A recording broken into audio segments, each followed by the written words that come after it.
Welcome to EF Pod English. Brought to you by EF Education First and English Town. Learn anytime, anywhere. Pod English Upper Intermediate 77. Studying English.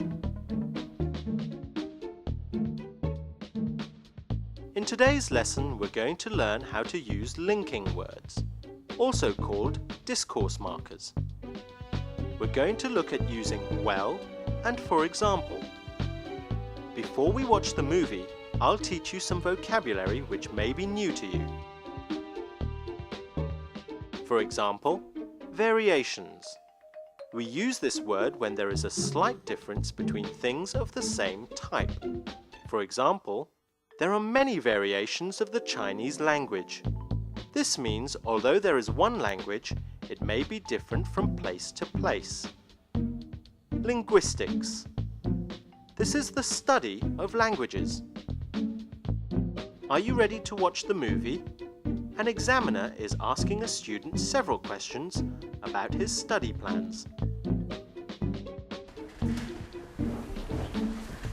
Okay, let me start by asking you a little about yourself. Why are you studying English? Mainly because English allows me to communicate with people from all over the world. And I hope to study abroad and maybe even work in an English-speaking country one day. So, where do you hope to study? Well, I've applied to several places in the States and one in England. And what would you like to study? Well, I'm interested in reading, so maybe I'll study English literature. I'm also quite interested in linguistics, so maybe I'll study languages as well.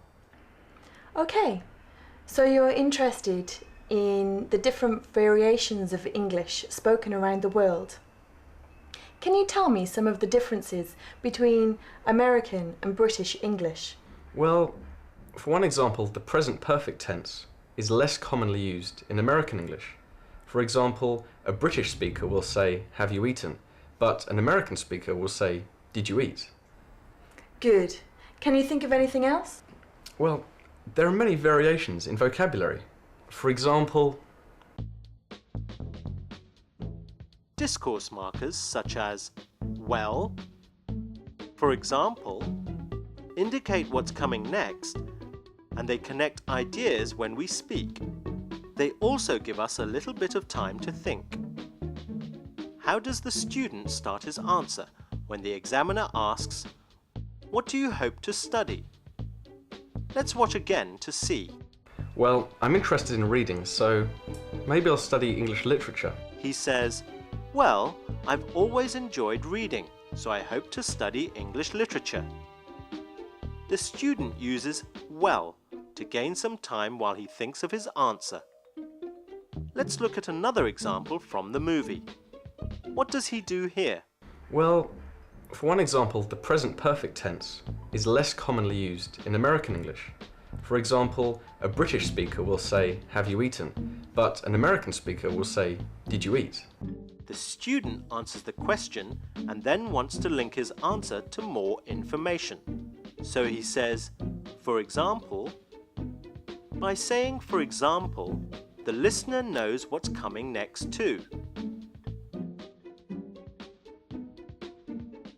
First, let's listen to some examples using discourse markers. Then repeat.